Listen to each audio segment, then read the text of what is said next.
Assalamualaikum warahmatullahi wabarakatuh. Waalaikumsalam warahmatullahi wabarakatuh.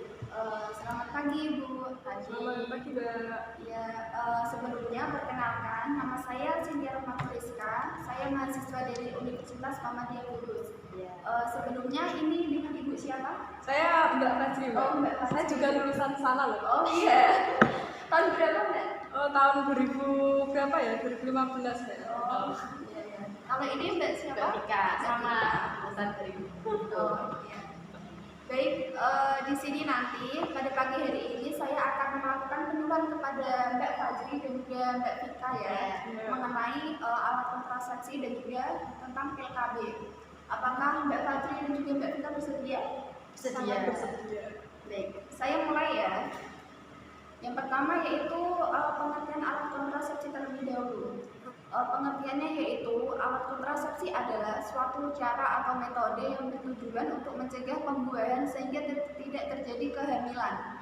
Negara yang berkembang seperti Indonesia yang memiliki jumlah penduduk yang besar mendukung program alat kontrasepsi untuk mengendalikan pertumbuhan jumlah penduduk dan untuk meningkatkan kesejahteraan keluarga.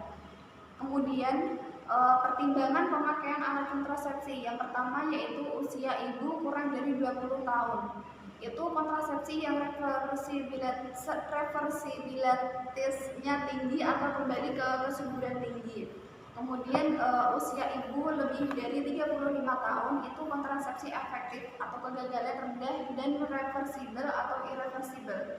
Kemudian yang ketiga itu usia reproduksi sehat, yaitu efektif, reversibel dan tidak mengganggu ASI. Kemudian lanjut jenis-jenis KB. Yang pertama yaitu ada KB pil. Kemudian KB pil itu ada kekurangan dan juga kelebihannya, Bu. Jadi kelebihannya itu yang pertama, penggunaan pil KB itu lebih mudah karena hanya dibutuhkan dari kepatuhan wanita untuk meminumnya. Kemudian kehamilan bisa segera terjadi setelah Anda berhenti minum pil KB tersebut. Kemudian kandungan hormonal pil KB membuat lapisan endometrium mengalami penebalan dan juga peluruhan sesuai dengan siklus 28 hari sehingga dapat mengurangi beberapa keluhan haid. Kemudian kekurangannya itu terasa mual, biasanya dirasakan selama 3 bulan pertama.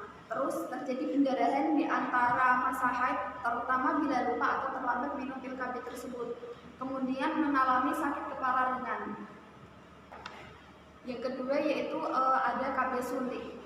KB suntik juga memiliki keuntungan dan juga kelebihan ya Bu. Keuntungannya itu resiko terhadap kesehatan kecil, kemudian tidak berpengaruh pada hubungan seks, tidak diperlukan pemeriksaan dalam jangka panjang, dan juga efek samping juga sangat kecil. Kemudian yang ketiga yaitu ada implan. Implan itu kontrasepsi yang disusupkan di bawah kulit lengan atau sebelah dalam berbentuk kapsul silastik. Itu bentuknya lentur, panjangnya sedikit lebih pendek dan pada batang korek api. Dan dalam setiap batang itu mengandung hormon levonorgestrel yang dapat mencegah terjadinya kehamilan.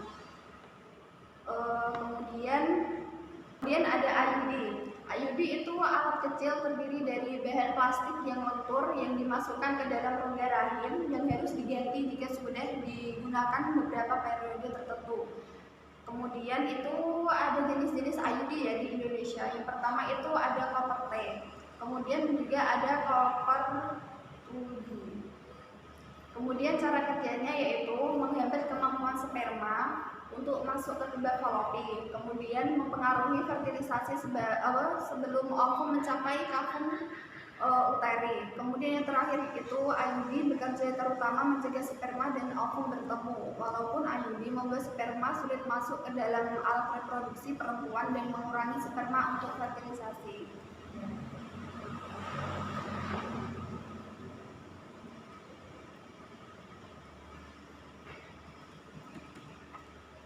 Baik Ibu, apakah ada yang ditanyakan dari penjelasan saya tadi?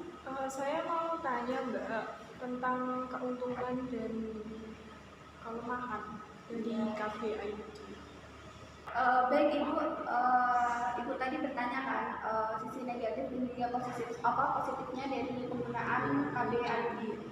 Baik, sisi positifnya yaitu yang pertama bisa dipakai sebagai alat KB darurat jika dipasang dalam waktu 5 hari setelah hubungan seks tanpa alat pengaman. Kemudian bisa dilepas kapan saja. Terus kesuburan bisa kembali dengan cepat setelah KB spiral dilepas.